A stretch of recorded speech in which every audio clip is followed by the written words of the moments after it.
Hello, and welcome to this new board game channel called 115 Gaming. We're starting this channel because we have been playing a lot of Six Siege, the board game, recently, and we feel that there is a lack of content talking about the general strategies of the game, as well as the fact that many gameplay videos on YouTube display a lot of poor strategy and poor playing that we would like to remedy. Now, Six Siege obviously is a game that isn't going to come out for at least a couple more months if you back the Kickstarter. However, you can still play the game on Tabletop Simulator for free. Now, those of us here at 115 Gaming have been playing quite a bit of that game on Tabletop Simulator. We've played probably upwards of 10 plus games, and we also have hundreds of hours in the video game that it was based off of, Rainbow Six Siege. And we feel like there is a lot of strategy that we can give you to help you improve your games of Six Siege, the board game. For this first general guide, we're going to talk about general strategies that can apply to both sides, the attackers and the defenders, and hopefully these will help improve both your games. Now, we have divided these into 4 categories: Overwatch, gadgets, movement and positioning, and then just some general strategy tips as well that don't really fit into these specific categories. And right off the bat, we'd like to say that this video is going to assume that you know the rules of Six Siege, that you know how to play, and you know the general premise of the game, a little bit of knowledge of the video game. This is a strategy video. This is not a how-to-play guide. Let's begin with the first game mechanic, that which I feel is the most important in this game, and that is Overwatch. Overwatch is the mechanic that's going to make or break your games. If you cannot Overwatch correctly, then you will lose your games of Six Siege. So, firstly, when in doubt, Overwatch. Now, in a game of Six Siege, obviously, you can have 1 movement action and 2 free actions. And at no point in your game should you ever be dropping an action because you don't know what to do. If at any point in your time in Six Siege you're going through the game and you drop your turn because you feel like you do not have an idea of what to do, when in doubt, Overwatch. Always Overwatch some angle. Six Siege is a game all about positioning and holding lines of sight. And Overwatch is important because it allows you to shoot at operators that come into your line of sight or finish actions within your line of sight. If you have an extra action and you don't know what else to do, you should always Overwatch. Overwatch as much as possible. It may feel like you're not doing much, but it will block lanes and lines of sight from operators coming to you and will help your operator stay alive that much longer, which is very important in Six Siege. Secondly, one of the mistakes that we made early on in our time playing Six Siege is that we did not Overwatch as much space as possible. This is very important. Oftentimes, when you're playing Six Siege, you're going to get a lot of tunnel vision. You're going to look at very specific squares and you're going to think, ooh, I really want to make sure that nobody touches that square. Maybe you're holding the bomb, or maybe you're holding a hallway. But what's very important is that you do not just sit next to that square and Overwatch it. Whenever you Overwatch, you always want to make sure that you are Overwatching as much space as possible. Because when you're Overwatching, you actually get to view everything in a whole 180-degree arc in front of you, which means you do not want to be sitting right in front of a square that you want to Overwatch, to be limiting your Overwatch space to just one doorway. If at any point during the game that you're going to Overwatch, always look at the rooms, take an inventory about how much space is available and how much space you can Overwatch, and try and put yourself in a position where even if you weren't planning on holding a certain doorway, if you can watch an extra doorway with your Overwatch, always try and Overwatch as much space as possible. Try and view whole rooms if you can. Not only will it help you keep your operator alive, but also it will block even more ways of entry for your enemy of getting around your Overwatching operator. Whenever you Overwatch, always try and Overwatch as much space as possible. Do not tunnel vision in your Overwatch. You want to make a big line of sight area so you can watch as much space as possible. The third and final tip for the Overwatch section is that you never want to put your back to a soft wall. This is a mistake that I have made countless times. Whenever I'm Overwatching, I nestle into a little corner and I'm not paying attention, or I'm being too quick and sloppy because of the timer, and so I put my back against a soft wall and I Overwatch a lot of space. But if you're behind a soft wall, an enemy operator can get in there, they can breach that wall, and they can kill you at point blank range easy if you put your back behind a soft wall. You want to make sure that if you're hunkering down, you are behind a hard wall that an enemy operator cannot breach and get an easy kill on you. Those are some tips on how to Overwatch, but secondly, I want to talk about some of the gadgets in the game and how you should use them. Now, the first one is going to be very obvious. Use your operator gadgets. In addition to that, use them probably as quickly as possible. In both the video game and the board game of Six Siege, you often get in the mindset of, well, I have these gadgets and I have these operator gadgets and I want to save them for the right time. But the fact of the matter is, Six Siege is an incredibly quick game. You only get maximum 5 rounds that are very quick. The game is only going to be 30 to 40 minutes. and you cannot afford to just waste utility sitting in your inventory the whole time. If you have an opportunity to use that breach or to use that explosive, then you need to use it. Especially, you don't want your operator to die midway through the game, and now you don't have those gadgets. And then an addition to that, use your additional gadgets. At the beginning of the game, both the attackers and defenders have an additional loadout of extra gadgets, be that breaching charges, drones, grenades, smoke grenades, all sorts of things that are in addition to your operators. Use those additional gadgets. Those will often make the difference between winning and losing. Oftentimes when I've played games, I look back on it and wonder, why did I lose? How could I get into that room? And I think, well, I didn't have the operator died, and so I couldn't use his gadget to breach that wall. And then I realized, wait a minute, I had breaching charges the whole time just sitting in my tactical inventory, and I didn't use them. You want to make sure that you use those additional gadgets. If you see any opportunity to use them, because they can mean the difference between winning and losing. They are what's going to close that gap between what your operator is bringing to the table and the additional items you need to win the game. And thirdly, I've already said this multiple times in the first 2 gadget steps, but don't save your gadgets. It's really easy to get in a mindset that you want to save these until the end of the game when they're really useful and then use them all at once.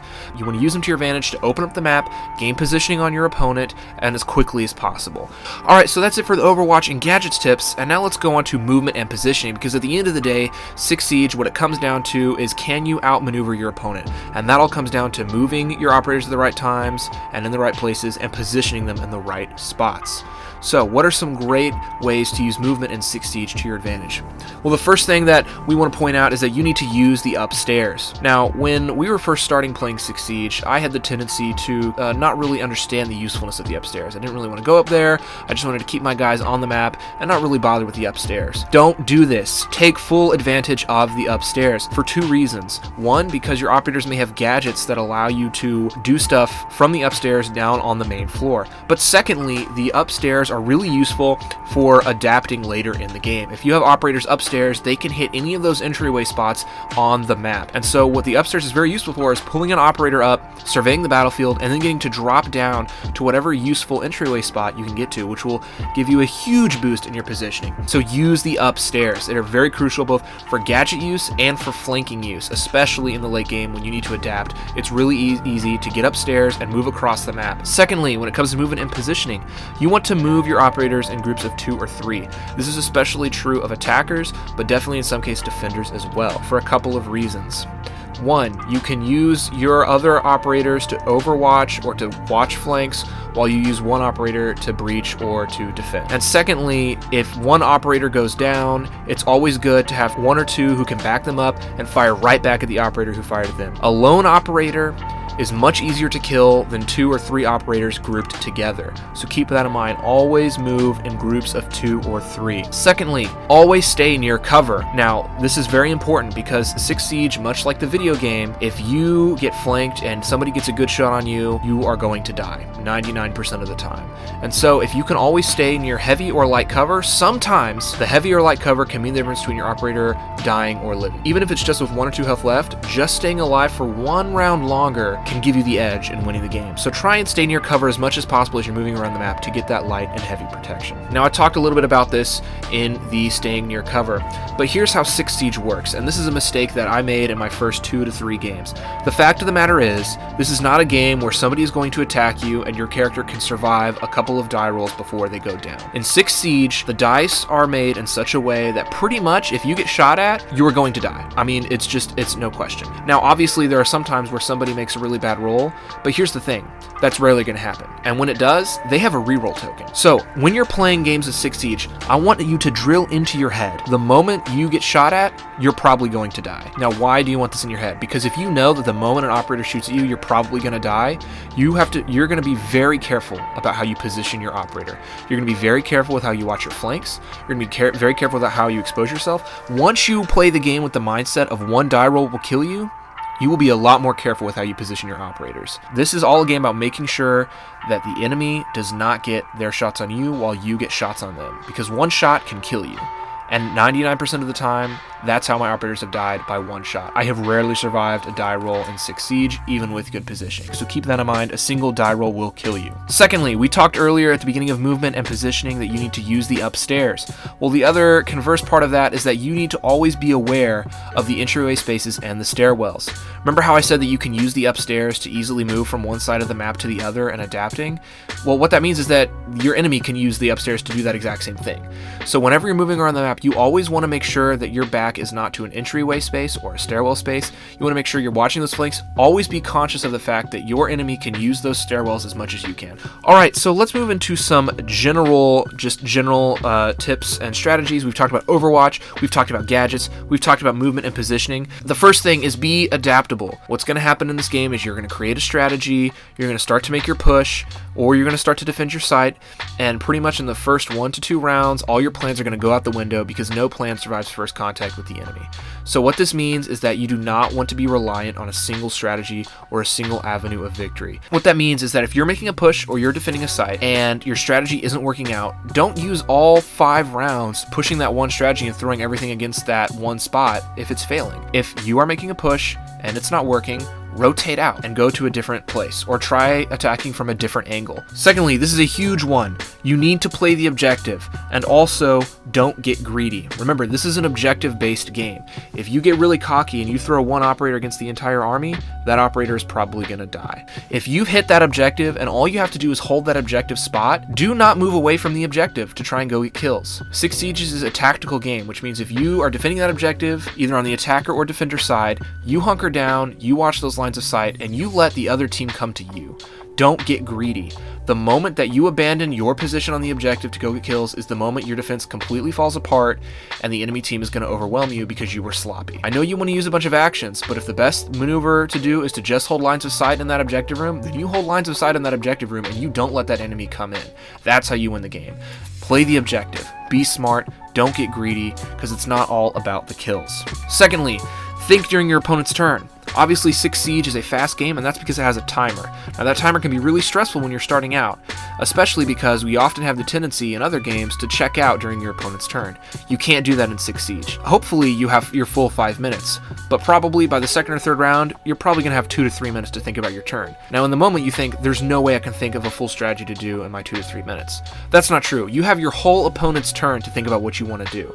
So what that means is the moment your opponent does something on his turn, you need to already be thinking about what you're going to do to counter that, or what you need to do to change. Thirdly, do not rely on a single operator for your entire strategy. I did this so many times the first couple times I played 6 Siege. I put all my hopes on Asher Thermite, I ran those operators alone into the building, and boom, they got killed, and suddenly my whole strategy where I was going to breach that hard or soft wall, and I was going to take the objective easily from that undefendable spot, right out the window, because I put all my hopes on Thermite, and suddenly Thermite died, and now all of a sudden I don't have another hard breacher. You want to make sure that you do not rely on a single operator for an entire strat. And why is that? Because like I've said through this video, assume one die roll will kill you. If you put all hopes, all your eggs in one operator's basket, and he runs in and he gets killed in one die roll, suddenly your whole plan is shot. So make sure that you are developing an entire team that you can rely on and not just one operator, and that's where team composition comes into play. Finally, activate fewer operators on your first activation. So because 6 Siege is a game about adaptability and reacting to your opponent, what you do not want to do, especially if you're the attackers going first, in some cases you will want to, but you want to make sure that you're actually activating fewer operators on your first activation. That way, you can wait and see what your opponent does first and where your opponent commits his forces, so that way you have more operators on your second activation, and you'll have more actions at your disposal to react to your opponent. So what that means is activate 1 to 2 operators on your first activation, see what your opponent does, and now you have a lot more options on your second activation in order to see what you want to do. Alright, that's it for the basics of 6 Siege strategy guide. I hope these are going to help you in your games. Later on the line, we hope to make more videos that are more specific about the attackers, the defenders, the specific weapons, gadgets, maps, that sort of thing. But we wanted to get started with a basics of 6 Siege video because we want to make sure that you're playing as well as possible. We hope to make other videos about 6 Siege in the future. For now, have fun defusing that bomb.